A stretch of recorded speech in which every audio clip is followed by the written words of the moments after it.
Today, I'm going to go over how to operate and function the Meshguard motherboard and sensors. We will start off with turning on our Meshguard motherboard. In order to do that, you will take this key and you will place it on here, unlock the motherboard, open it up, and there's a little on and off switch inside that you will flick on, and the system will power itself up. Lock the motherboard. Next, we will power on our sensors. In order to power on the sensor, you need to hold down the M button until it displays on. H2S sensors will power up right away, whereas your LEL sensors will take up to 60 seconds to fully turn on. To power down a sensor, you will do the same thing. You will hold down the M button until it counts down to 0.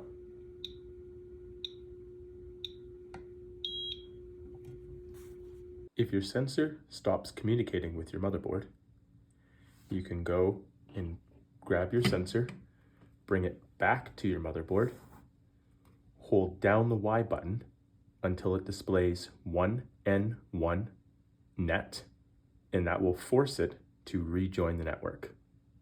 Next, we will attach our antennas to our sensors. There are two styles of antennas. One is for the older model, and one is for the newer model. So we will pick up our sensor and place it on top and screw it in until it is secure. And we will do the same for the other model.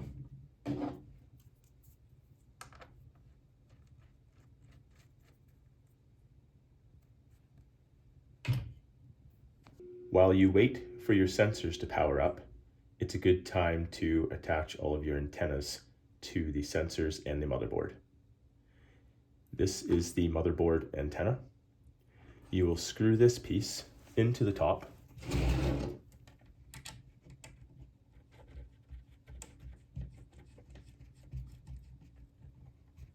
and run the antenna outside of the air trailer or the building and magnetize it to a secure place. Now that our motherboard and sensors are powered up and the antennas are attached, you will notice on the display screen that the sensors are communicating with the motherboard.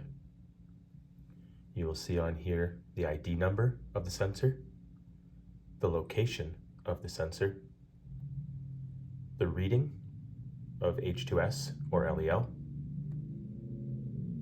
the H2S or LEL sensor display, and if the sensors are okay. If there's a check mark, that means that they're good. If there is an X, that means that the sensor is not communicating or that the battery is not good. Also on the home screen, you will see the signal strength, the network communication, the Datalog symbol. If the Datalog symbol has a X through it, that means it is no longer logging data. The battery life, the date, and the time, which if they are incorrect, you can change them in the menu settings. You will also see the first alarm. If you have an alarm go off, it'll display here. If you have faults or more than one alarm. If the battery on your sensor is low, you will need to replace it. In order to do that, you will need to grab your sensor and this tool. You will need to line up the pins with the holes on the battery cap and gently loosen it off. Once it is loose, you can take it off with your fingers and slowly unscrew it.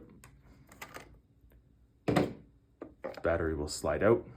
Make sure you put the battery in the correct way. And when you are screwing back in the battery cap, you will need to place pressure on it, line up the threads, and screw it back in. And do not over tighten, because you can strip the threads on the battery cap.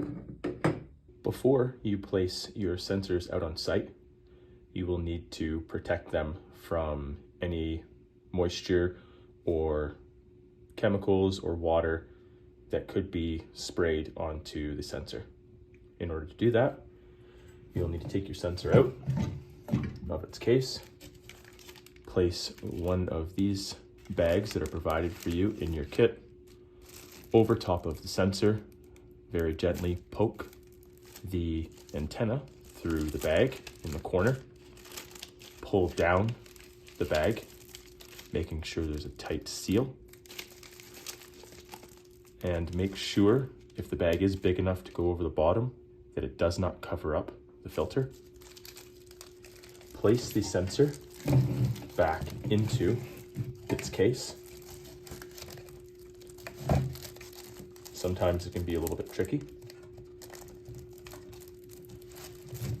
Once you have placed it into its case, you will also want to check the filter and place a filter cap over top to protect the filter from any splashback. Next, we will go into the motherboard's settings. In order to access that, you will need to press the 1 key or menu and then enter the password 1, 2, 3, 4. Enter. And on here, you will see the general settings. In general settings, you can change the time, the date, the screen's brightness, etc. In order to toggle over to the next setting, you will press the down key, and that brings you to Datalog. Datalog is where all of the information is stored. Next is the communication settings, and in there you will find settings for your Ethernet network and your radio signal, etc. After that is your diagnostic setting, and in there you can set off your Meshguard alarm system. If you would like to view your alarms, you can do that by going down to the check button, pressing it, and you will now see that the first alarm has been highlighted. So we will go down to enter, press that, and the detail info will display on the screen.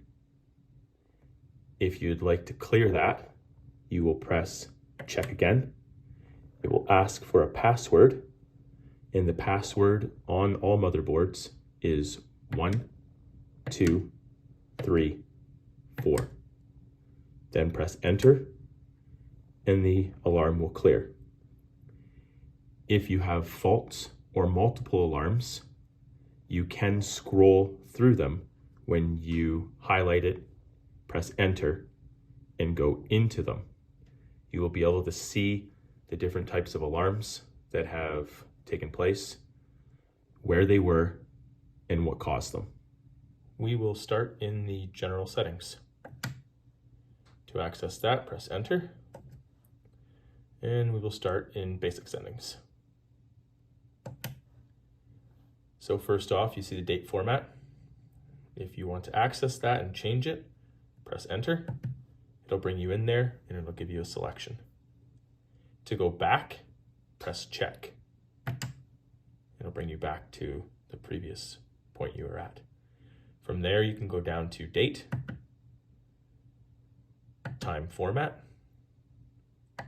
the time,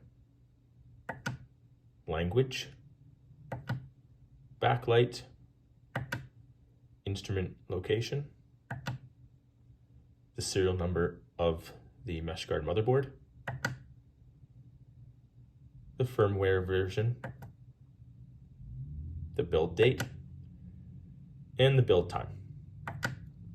If you want to access and change any one of these, you just have to go down to it by scrolling down and pressing enter, and then you can change it.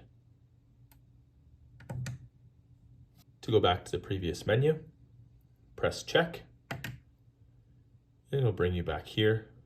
Next, we will go to advanced settings. Press enter. In order to access it, you need to enter a password, and that password is 1, 2, 3, 4, 5, 6. Press enter.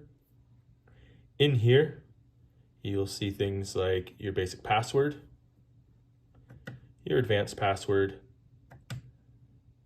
the number of online monitors, and then you can also delete your monitor configuration or the relay configuration, the echo view, the alarm buzzer, the alarm light, the backup configuration, restore configuration, and factory reset. I recommend that you do not reset or delete any of the backup information on here. The only things in here that you could change are your alarm light and your alarm buzzer, which is the settings for your Meshguard light bar. You can turn off the alarm or the lights so they do not go off if your consultant is asking for that. Outside of that, there is nothing else in here I would recommend that you change. Now we will go back to the previous menu and we will go down to wireless detector settings. And in here, you can change the settings of the sensors that are on site that are linked to this motherboard. First, you will see the modem ID, and that is the ID of the sensor. Next is the location of the sensor. Data interval is how fast the motherboard receives the information. The sensor type, which is H2S or LEL. The unit of measurement, which on the H2S sensors is ppm, and on the LEL is percentage. The low and high alarm, which the sensor will go off at. And the last 4 selections are not available. Next is data interval.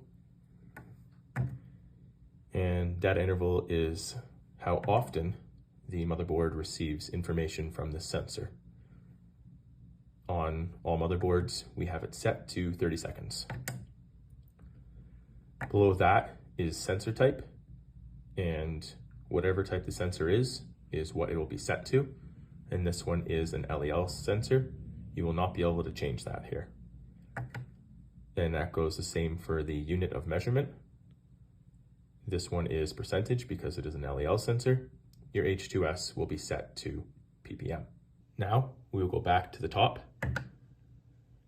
and we will select a sensor to change settings on. So press enter, and as you can see, all the sensors that are linked to this motherboard are listed here. We will select 68F1. So now we will change the location of it. Go down to location, press enter, and now you'll see the letters are highlighted. So let's say we wanted to name this Tank Farm. We would use these keys to change the name. So first, press T, and let's say we wanted the A to be a capital. We would press lock, and now the A is capped.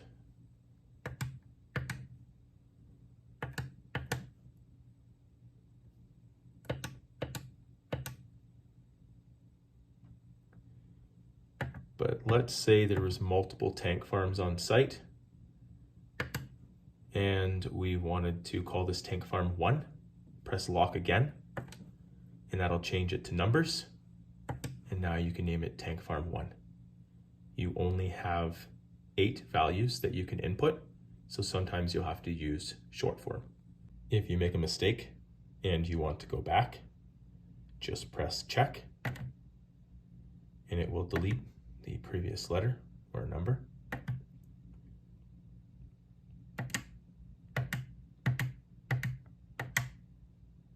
And you can also exit by pressing check.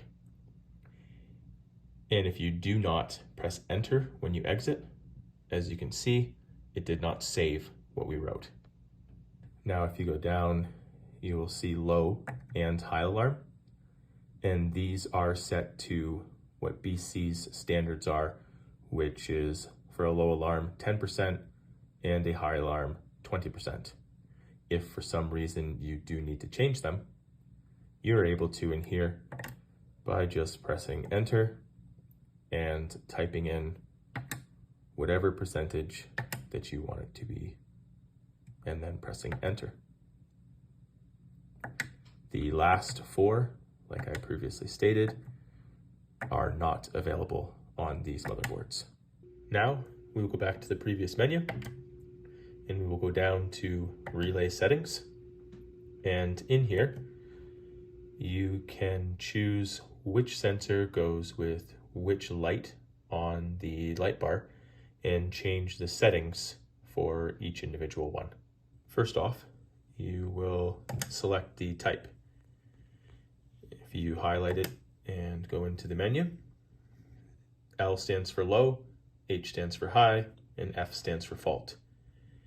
If you select low, your alarm will start going off when it is a low alarm, and then it'll also go off at high and for fault. If you select high, it will skip the low alarm, and same if you select fault, it'll skip the low and high alarm. Now if we scroll over to dawn, this means delay on. So you will delay the amount of time before the light bar alarm will go off. So if you wanted to delay it for 30 seconds,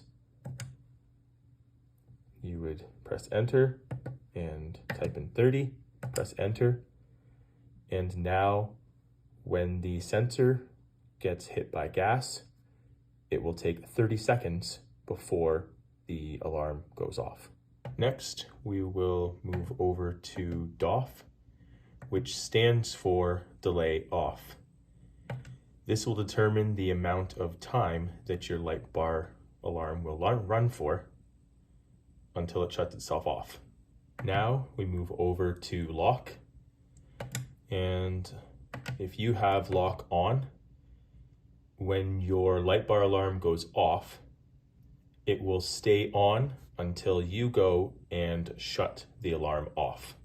Now we move over to vote, and vote determines the amount of sensors that need to be triggered before your light bar alarm goes off. So if you have 2 or 3, then 2 of your sensors will need to be triggered before the light bar alarm will go off. And last is number, which is the amount of sensors that are connected to each light on the light bar. So the number 1 is for red, number 2 is blue, 3 is amber, and 4 is white, and there is no 5th light on the Meshguard light bar. Let's say you wanted only 1 sensor on the red light. You can press enter, and that will open up 2 columns here. In the left-hand column is all of the sensors that are available for you, and in the right is the sensors that are slaved to the red light. So if we go over here and we press enter, it will allow us to take one of these sensors off. So now only the A27A sensor is slaved to the red light. We can go back, and let's say we wanted that 68F1 back on it. We go down and we press enter, and now you'll see that the sensor is slaved to the red light again. Now if you go back, you can do the same for any one of your lights. Next, we will move over to Datalog.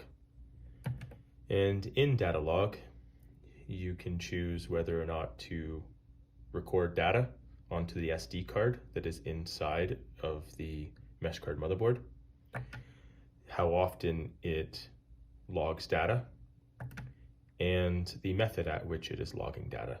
Now over to communication settings. Now inside communication settings, you would be able to change the settings on which the motherboard communicates with the sensors. If for some reason you are having issues with the communication between the two, I suggest that you contact dispatch and they will be able to help you with doing this. Otherwise, I would not be going into the communication settings. Last is the diagnostic.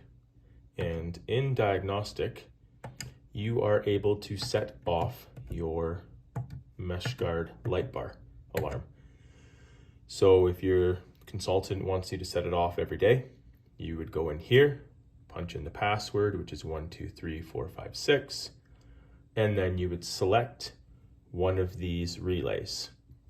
1 is red light, 2 is the blue light, 3 is amber, and 4 is white. So whatever one you want to set off, choose 1 to 4, press it once, the alarm will go off, press it again, and the alarm will shut off. If you ever need to go back to the main menu from wherever you are, if you press radio silent, that'll bring you all the way back to the main screen. Currently, the sensor is in detection mode when it will detect gas. But if you need to change settings on it, you can go into program mode. In order to do that, you take your sensor out, you hold down the M and the N button at the same time, and that will bring you into this menu. The first option is to 0 cal go.